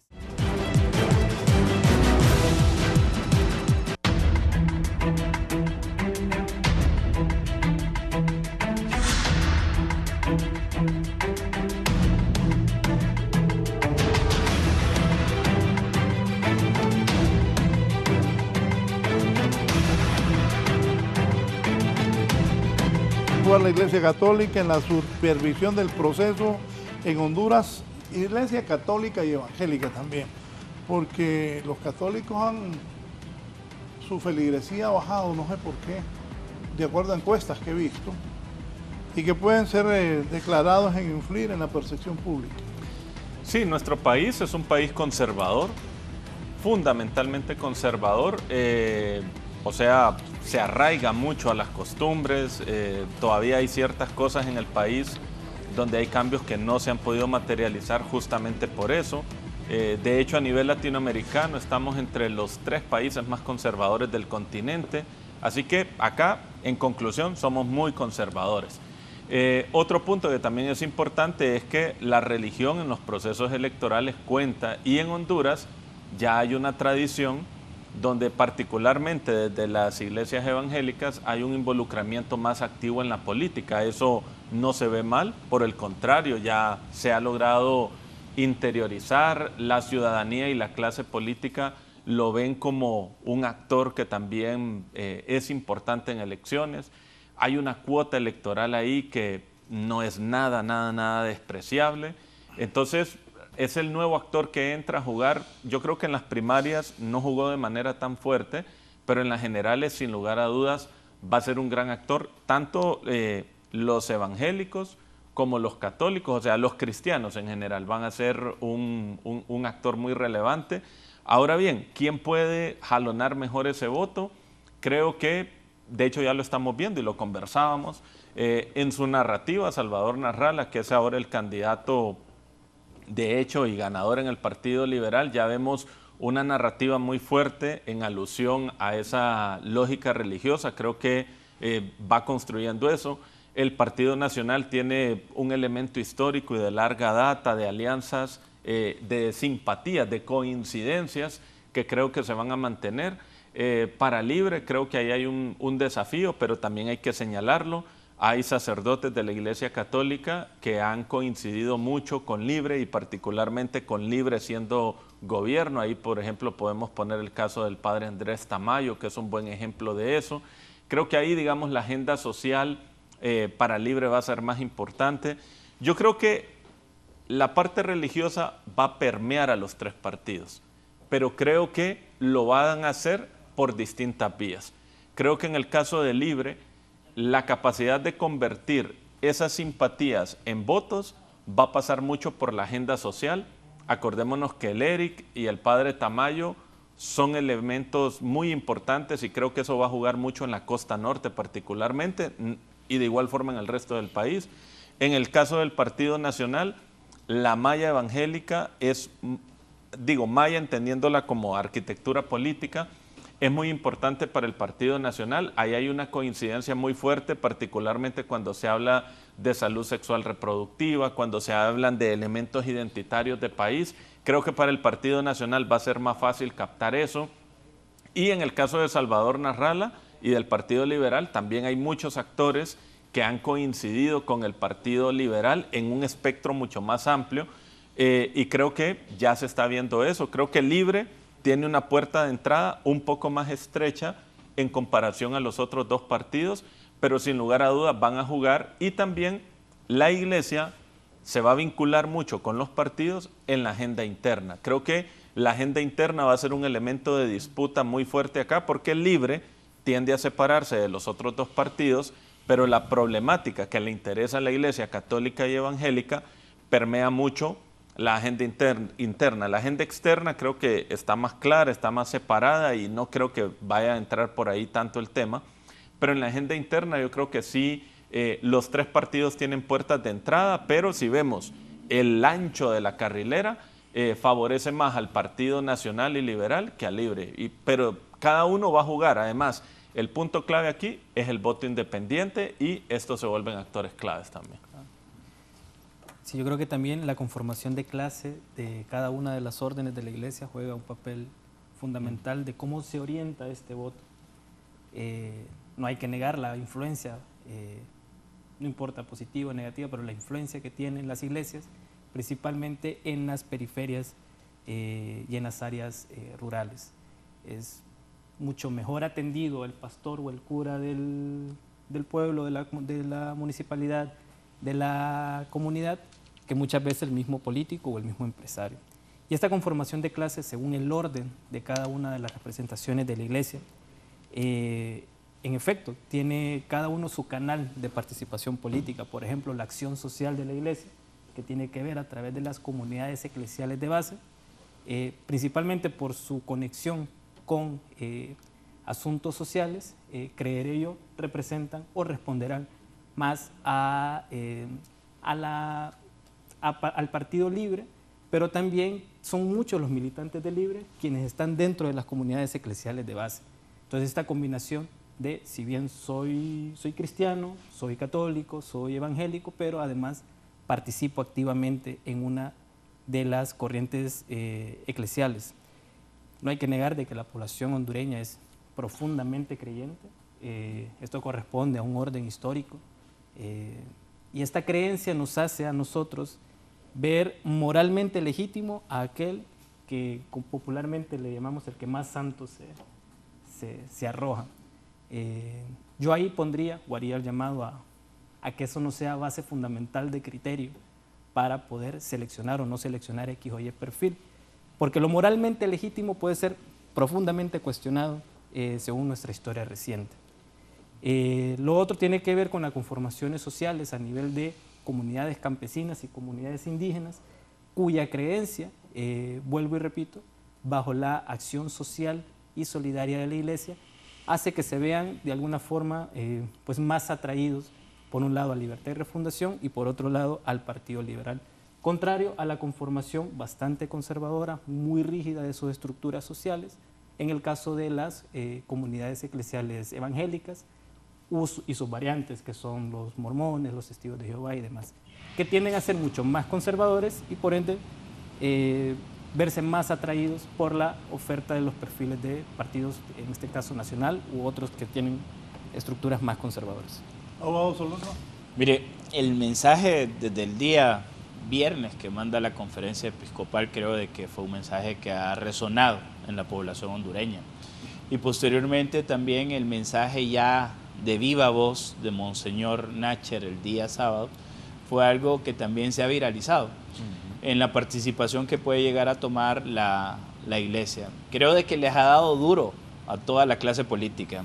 Partió pues en defensa de la democracia, cuestionando y rechazando y manifestando la indignación por lo ocurrido el día domingo, exigiendo que las explicaciones no insulten la inteligencia del ser humano y también al mismo tiempo cuestionando a aquellos candidatos que se creen superiores a los demás y también manifestando el rechazo a ese tipo de personas.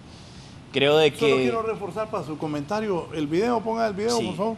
Aclaro, yo estudié en 2 colegios católicos y... Igualmente. Y me inclino más hacia...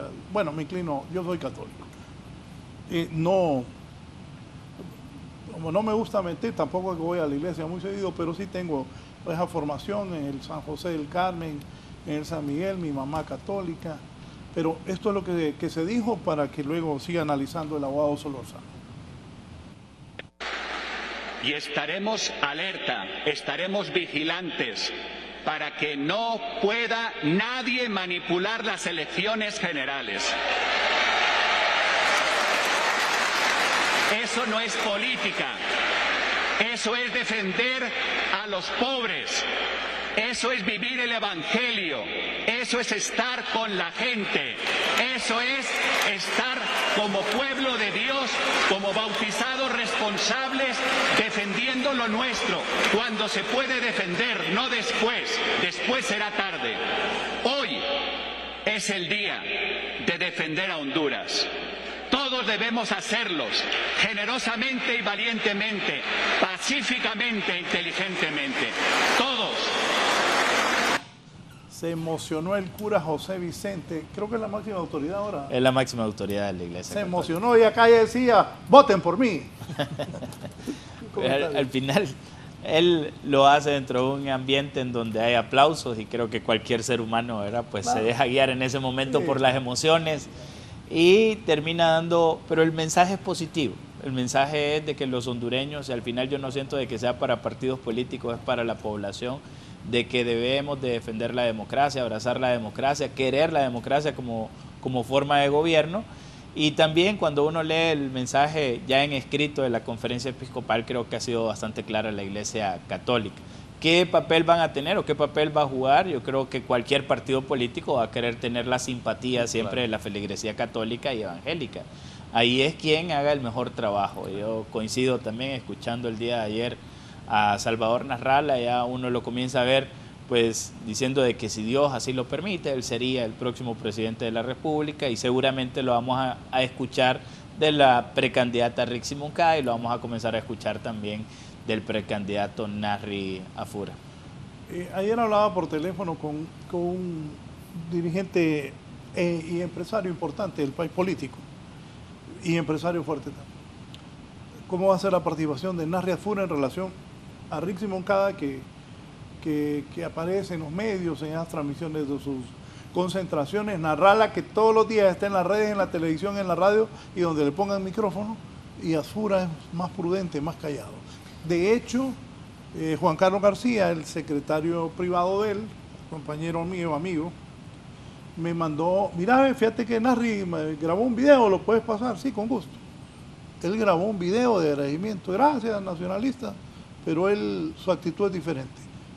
Sí, yo creo que en el caso del Partido Nacional hay muchos matices y sorpresas agradables para los nacionalistas y creo que no tanto para Libre y el Partido Liberal, porque si bien es cierto, la proyección es que el Partido Nacional cae en voto duro, porque está cayendo en voto duro, eso es un hecho, se proyecta que va a ser el partido más votado de estas primarias y eso es un hecho prácticamente dado y algo con lo cual pues se fortalece nuevamente y se recupera el estado de ánimo en el Partido Nacional. Eso es indudable.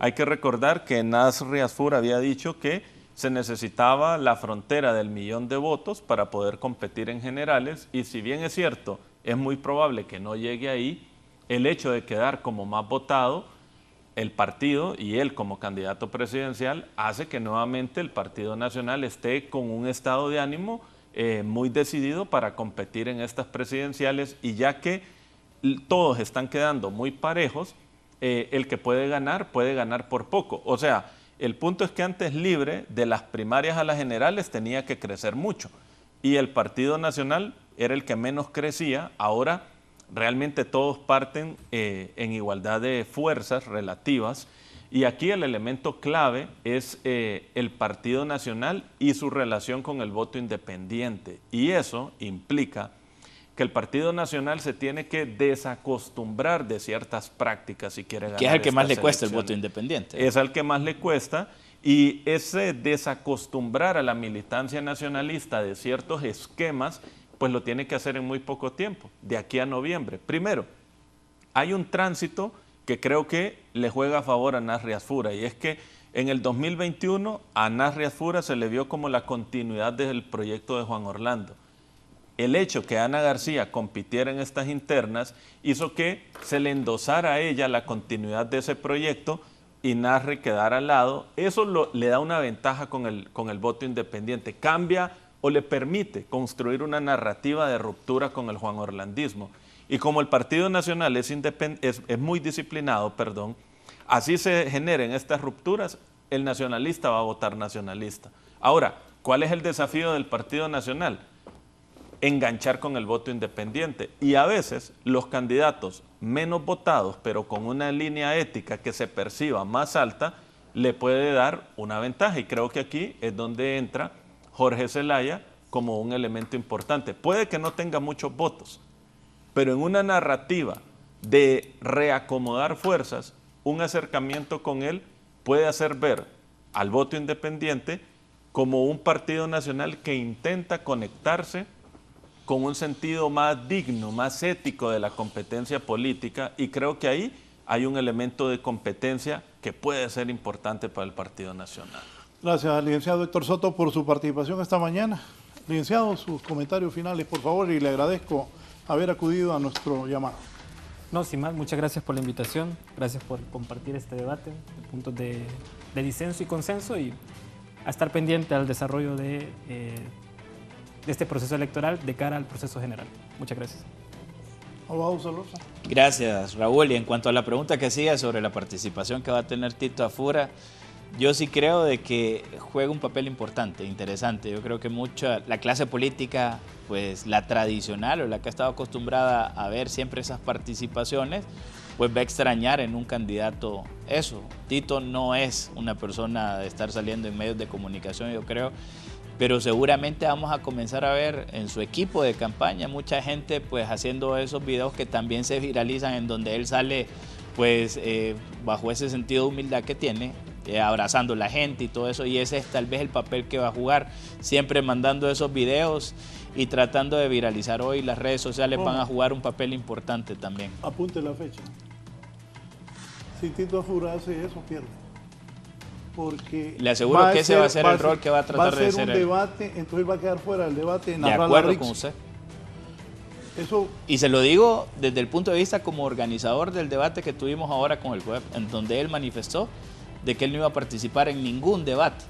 Y en ese caso, el gran ganador, o bajo esa línea, sería Salvador Nasralla, de que es el que se mantiene, como usted lo expresaba, siempre en la parte mediática. Y Rixi, que tiene yo la admiro mucho, ella tiene una capacidad de argumentar muy buena y también tiene una visión clara de lo que es el país. Bueno, hay que ver lo que dicen los estrategas de Tito Afura, de Duro.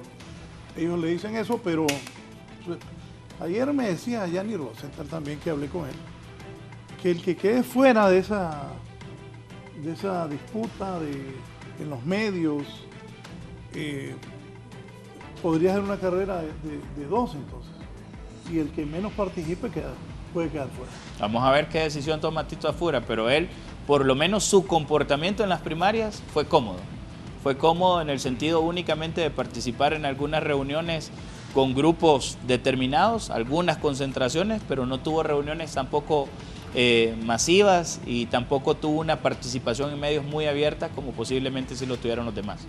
Gracias, abogado Solórzano, a ustedes por permitirnos llegar a sus hogares. Sigan con nosotros aquí en Canal 11 y que tengan una buena semana.